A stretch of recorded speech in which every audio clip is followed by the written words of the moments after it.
Hello anime lovers, स्वागत है आपका वाइपर एनिमे एक्सप्लेन्ड चैनल पर। और आज हम देखेंगे डीमन स्लेयर के एपिसोड नंबर 18 को। अगर आपने अब तक इसके पिछले एपिसोड्स नहीं देखे हैं तो उनकी लिंक आपको डिस्क्रिप्शन में मिल जाएगी। तो चलिए जानते हैं आगे की कहानी को इस एपिसोड के साथ, जिसका नाम है अ फोर्ज्ड बॉन्ड। तो दोस्तों, अब तक हमने देखा कि तांजीरो, इनोसुके और जेनित्सु ने 5 में से 2 डीमंस को मार दिया है, लेकिन फिर तांजीरो और इनोसुके का सामना बड़े से मकड़ी डीमन से होता है। वहीं दूसरी तरफ शिनोबु और गियू भी इस पहाड़ पर पहुंच जाते हैं और देखते हैं कि काफी सारे मिजुनोटो डीमन स्लेयर्स की लाशें वहां पड़ी हुई हैं। गियू उन्हें देखता हुआ चुपचाप खड़ा रहता है, जिस पर शिनोबु उससे पूछती है, क्या तुम इनमें से किसी को जानते हो? पर गियू इस बात पर कोई जवाब नहीं देता है। पर शिनोबु कहती है कि यहाँ पर बहुत सारे डीमन स्लेयर्स भेजे गए थे, पर अब लगता है कि उनमें से कोई भी जिंदा नहीं बचा है। और इस पर भी गियू की तरफ से कोई रिस्पॉन्स नहीं आता है। फिर दोनों जंगल में आगे बढ़ते हैं, जहाँ शिनोबु कहती है कि आज चांद कितना सुंदर है ना, पर गियू अभी भी उसे इग्नोर करता है। दोस्तों, आप लोग कमेंट करके बताइए कि शिनोबु की लाइन का मतलब क्या है। खैर, गियू जवाब देता है, मेरा मकसद बस डीमंस को मारना है,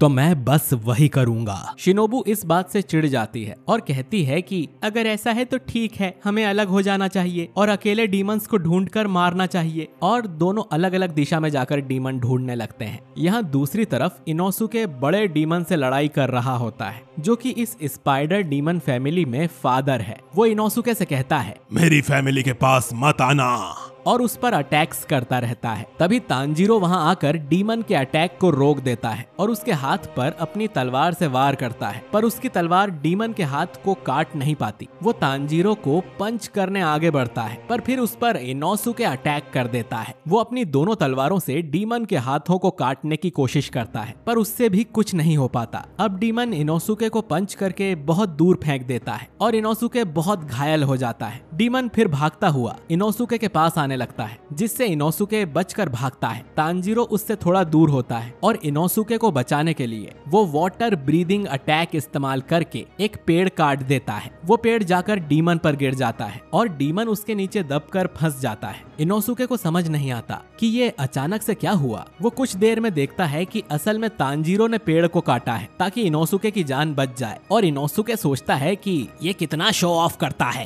तांजीरो फिर डीमन को मारने के लिए आता है, क्योंकि डीमन अभी भी पानी के अंदर ही फंसा हुआ होता है। तांजीरो वाटर ब्रीदिंग का आखिरी और सबसे पावरफुल फॉर्म यूज करने जाता है। उसे देखकर इनोसुके चौंक जाता है और सोचता है कि मैंने तो तांजीरो का ये रूप कभी नहीं देखा और जरूर ये कुछ बेहतरीन करने जा रहा है। तांजीरो बस डीमन तक पहुंचा ही होता है कि डीमन खड़ा होता है और उस पेड़ को घुमाकर तांजीरो पर मारता है। डीमन इतना स्ट्रांग होता है कि उसके फोर्स से तांजीरो बहुत दूर जाने लगता है। वो उड़ते उड़ते इनोसुके से कहता है, तुम्हें इसे रोक कर रखना पड़ेगा। ये 12 किजुकी में से एक है और तुम मुझे प्रॉमिस करो कि तुम यहाँ नहीं मरोगे। ऐसा बोलते बोलते तांजीरो गायब हो जाता है। अब इनोसुके डीमन के सामने अकेला था। वहीं पहाड़ के दूसरी तरफ जेनित्सु होता है, जो अभी भी उसी जगह लेटा हुआ है। उसकी बॉडी में जहर फैलता जा रहा था और वो सोचता है कि उसका सांस लेना भी मुश्किल हो रहा है। मरते मरते भी जेनित्सु नेजुको को सॉरी कहता है और अपनी आंखें बंद कर लेता है। इतने में उसे एक लाइट दिखाई देती है और जेनित्सु को अपने ग्रैम्स की आवाज सुनाई देती है, जो कहते हैं कि तुम हार मत मानना। और ये सुनते ही जेनित्सु वापस अपनी आंखें खोलकर जिंदा रहने की कोशिश करता है। कुछ ही पलों में उसे आसमान से एक तितली आती हुई दिखाई देती है। वो तितली असल में शिनोबु होती है और वो जेनित्सु के पास आकर खड़ी हो जाती है। जेनित्सु सोचता है कि ये कौन है, जिस पर शिनोबु उससे पूछती है, क्या तुम ठीक हो? यहाँ तांजीरो भी अब जमीन पर गिरने वाला होता है, तो खुद को बचाने की खातिर वो वाटर ब्रीदिंग यूज करता है। लैंड करते ही उसे किसी लड़की के चिल्लाने की आवाज आती है। तांजीरो उसे देखने आगे बढ़ता है और उसे 2 डीमन भाई बहन दिखाई देते हैं। तांजीरो देखता है कि ये वही लड़का रुई है, जिसने सबसे पहले हवा में आकर तांजीरो को धमकी दी थी, और उसके सामने बैठी उसकी बहन है जो रो रही है और उसके मुंह से खून टपक रहा है। रुई तांजीरो से पूछता है, तुम क्या देख रहे हो? यहाँ कोई खेल नहीं चल रहा है। तांजीरो पूछता है कि तुम क्या कर रहे हो? तुम दोनों तो एक ही साइड से हो। रुई ये सुनता है और कहता है कि हम दोनों एक साइड से नहीं, बल्कि हम एक फैमिली हैं जो कि बहुत पावरफुल बॉन्ड से बंधी हैं, और वैसे भी ये मेरे और मेरी बहन के बीच का मामला है, तो तुम यहाँ से चले जाओ वरना मैं तुम्हें मार दूंगा। लेकिन तांजीरो नहीं जाता है और कहता है कि तुम गलत हो। फैमिली वो होती है जो एक दूसरे पर ट्रस्ट करे और एक दूसरे के साथ खुश रहे, पर तुम्हारे केस में ऐसा नहीं है। तुम दोनों वैसे भी असली भाई बहन नहीं हो सकते हो जो खून से जुड़े होते हैं। तांजीरो आगे कहता है कि फैमिली के पास से ट्रस्ट की स्मेल आती है, लेकिन मुझे तुम्हारे पास से सिर्फ डर, नफरत और दूरी की स्मेल आ रही है। ये सब नकली है और धोखा है। तांजीरो की ये बातें सुनते ही दोनों डीमन भाई बहन चौंक जाते हैं। रुई उसे कुछ कर पाता, इससे पहले ही वहाँ एक और मिजुनोटो डीमन स्लेयर आ जाता है। वो डीमन स्लेयर भी बाकी मिजुनोटोस के साथ पहले आया था और किसी तरह बच गया था। उसमें काफी घमंड होता है और वो कहता है, ये दोनों डीमंस तो छोटे छोटे से हैं, इन बच्चों को मारना तो बिल्कुल भी मुश्किल नहीं होगा। जिस पर तांजीरो उसे वहाँ से हिलने के लिए मना कर देता है, मगर वो डीमन स्लेयर नहीं सुनता। वो आगे कहता है कि इसे तो मैं ही मारूंगा, जितने ज्यादा डीमंस मारो उतने ज्यादा पैसे मिलते हैं और मेरी रैंक भी बढ़ जाएगी। डीमन स्लेयर फिर रुई को मारने आगे बढ़ता है, जिससे रुई एक हाथ से जाल फेंकता है। उसके जाले इतने पैने होते हैं कि उस डीमन स्लेयर के टुकड़े टुकड़े हो जाते हैं। वो एक झटके में कट जाता है और तांजीरो ये देखकर शॉक्ड रह जाता है। रुई फिर तांजीरो की ओर देखता है और पूछता है, अब तुम बताओ, तुम क्या कह रहे थे? पर तांजीरो कोई जवाब नहीं देता और अपनी तलवार को टाइट पकड़ लेता है। रुई अचानक बहुत डरावना दिखने लगता है और तांजीरो को महसूस होता है कि उसके आसपास की हवा 10 गुना भारी हो चुकी है। वो आगे कहता है कि इनोसुके, तुम्हें थोड़ी देर और उस बड़े डीमन के साथ मुकाबला करना पड़ेगा। मैं इस डीमन को खत्म करके जल्द से जल्द वहां पहुंच जाऊंगा। पहाड़ के इस तरफ इनोसुके फादर डीमन से एक पेड़ के पीछे छुपा हुआ होता है और घायल होने की वजह से उसका काफी खून बह चुका होता है। फादर डीमन उसे ढूंढ रहा होता है। इनोसुके भी सोचता है कि मैं एक डरपोक के जैसे बचकर भाग रहा हूँ, ये कितनी शर्म की बात है। काश मैं इस सिचुएशन को उल्टा कर सकता, पर ऐसे डीमन को मारा भी नहीं जा सकता है जिसे तलवार से भी फर्क ना पड़े। तभी फादर डीमन वहां आ जाता है और इनोसुके वाला पेड़ उखाड़ देता है। इनोसुके भागने लग जाता है और सोचता है कि अब मैं क्या करूं, मुझे किसी भी तरह जिंदा रहना ही होगा। तभी वो फिर अचानक रुक जाता है और सोचता है कि वो डीमन से क्यों भाग रहा है। वो तो दुनिया का सबसे बहादुर लड़का है। वो पलटता है और अब डीमन की तरफ भागता हुआ आने लगता है। डीमन के एक हाथ पर अपनी तलवार से मारता है, पर इस बार भी तलवार बीच में अटक जाती है। वो फिर अपनी दूसरी तलवार लेता है और उससे पहली तलवार पर जोर जोर से मारना शुरू कर देता है, जिससे वो नीचे जाने लगती है और जल्द ही डीमन का एक हाथ कट जाता है। इनोसुके कहता है, अब मैंने तुम्हें पकड़ लिया, और डीमन अपना हाथ देखकर चिल्लाने लग जाता है। इनोसुके कहता है कि देखा, ये कितना आसान था। अगर तुम एक तलवार से नहीं काट सकते तो उसे दूसरी तलवार से मारो, और किस्मत से मेरे पास ऑलरेडी 2 तलवारें हैं।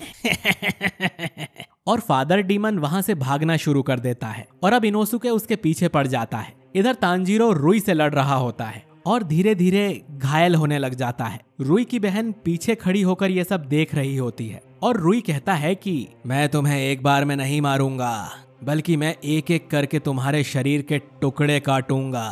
पर अगर तुम ये कह दो कि जो तुमने कहा वो गलत था, तो मैं तुम पर रहम करके तुम्हें जल्दी मार दूंगा। पर तांजीरो नहीं मानता है और कहता है कि मैं मर भी जाऊं तब भी ये बात नहीं मानूंगा कि जो मैंने कहा वो झूठ था। इससे रुई भड़क जाता है और उसकी बहन उसे देखकर डर जाती है। रुई वापस अपना जाल बनाता है।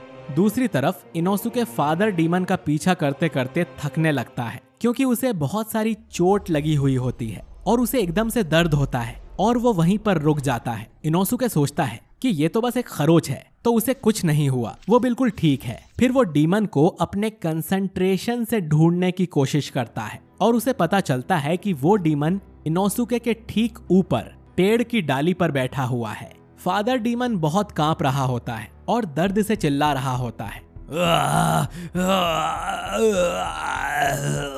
इनोसुके को उसे देखकर लगता है कि डीमन उससे बहुत ज्यादा डर चुका है, जिससे इनोसुके को बड़ी खुशी मिलती है। पर इतने में उस डीमन की स्किन पिघल जाती है और वो डीमन अपने और भी ज्यादा पावरफुल फॉर्म में आ जाता है और उसका कटा हुआ हाथ भी वापस आ चुका है। इनोसुके ये देखता है और सोचता है कि इसने तो सांप के जैसे अपनी स्किन छोड़ दी और नई स्किन में आ गया। अब डीमन कूदकर नीचे इनोसुके के सामने आकर खड़ा हो जाता है। इनोसुके सोचता है कि मैंने इतना फोर्स कभी महसूस नहीं किया है। इसका एक हमला मुझे खत्म करने के लिए काफी है, मैं इससे नहीं जीत सकता हूँ। और इनोसुके हार मान लेता है कि वो मरने वाला है, ये उसका अंत है। तभी उसे तांजीरो की कही हुई बात याद आती है, प्रॉमिस करो तुम यहाँ नहीं मरोगे। उसे उस बूढ़ी औरत की बात भी याद आती है, हमेशा अपना सिर गर्व से ऊंचा रखो। अब इनोसुके अपनी तलवारों को पकड़ लेता है और कहता है कि मैं नहीं हारूंगा। वो डीमन को चिल्लाकर कहता है, मैं इनोसुके हशिबिरा हूँ, मैं डीमन स्लेयर कॉर्प से आया हूँ, तो तुम में जितना दम हो मुझे दिखा दो। डीमन फिर एक हाथ से इनोसुके को बहुत दूर फेंक देता है। वो इतना तेज था कि उसका हमला इनोसुके देख भी नहीं पाता, पर वो हार नहीं मानता और बीस्ट ब्रीदिंग का एक अटैक करके दोनों तलवारों के सहारे डीमन की गर्दन पर अटैक करता है। इसमें उसकी दोनों तलवारें ही टूट जाती हैं, मगर डीमन को कुछ नहीं होता। इनोसुके जमीन पर गिर जाता है और डीमन उसे पकड़कर उठाता है और उसका गला दबाना शुरू कर देता है। फादर डीमन कहता है कि मैं तुम्हें अपनी फैमिली तक कभी नहीं जाने दूंगा। इनोसुके अपनी टूटी हुई तलवारों को डीमन के गले में डाल देता है, पर इससे भी डीमन को कोई फर्क नहीं पड़ता। डीमन उसका गला और जोर से दबाने लगता है। इनोसुके में इतना भी दम नहीं बचा था कि उसके हाथ पैर हिल भी सकें। धीरे धीरे इनोसुके का दम निकलने लगता है। अपने आखिरी समय में इनोसुके को एक औरत की याद आती है और वो इनोसुके से उसे माफ कर देने के लिए कहती है। ये शायद इनोसुके की माँ होगी। और फिर उसे तांजीरो, जेनित्सु और घर वाली ओल्ड लेडी भी दिखाई देती है। अचानक उसे वापस वो औरत दिखाई देती है जो पहाड़ की चोटी पर बैठी है और नीचे देखते हुए कह रही है कि इस तरह तुम जिंदा बच सकते हो। पर इनोसुके सोचता है कि ये कौन है। अब डीमन ने इनोसुके को जान से मार ही दिया था कि अचानक यहाँ गियू आकर एक झटके में डीमन का हाथ काट देता है, जिससे इनोसुके बच जाता है। डीमन अपना हाथ फिर से उगा लेता है और तेजी से गियू की ओर बढ़ता है, पर गियू वाटर ब्रीदिंग का फोर्थ फॉर्म स्ट्राइकिंग टाइड का इस्तेमाल करता है और एक झटके में उस फादर डीमन के टुकड़े टुकड़े करके उसे मार गिराता है। इनोसुके सोचता है कि ये कौन डीमन स्लेयर है जो इतना पावरफुल है। इधर तांजीरो भी रुई पर अटैक करने उसकी तरफ बढ़ता है। रुई उसे अपना एक धागा फेंक कर मारता है, जिसे तांजीरो अपनी तलवार से काटने लगता है। वो धागा तो नहीं कटता, लेकिन तांजीरो की तलवार ही टूट जाती है। फिर वो धागा तेजी से तांजीरो की ओर आता है और ये एपिसोड यहीं पर खत्म हो जाता है। तो दोस्तों, अब तांजीरो का हाल क्या होगा जानने के लिए अगले एपिसोड को जरूर देखिए। वीडियो अच्छा लगा है तो इसे लाइक करिए, अपने दोस्तों के साथ शेयर करिए और हमारा कोई भी वीडियो मिस ना करने के लिए हमारे चैनल वाइपर एनीमे एक्सप्लेन्ड को सब्सक्राइब करके बेल आइकन जरूर दबाइए। मैं मिलता हूँ आपसे अगले एपिसोड के साथ। शुक्रिया।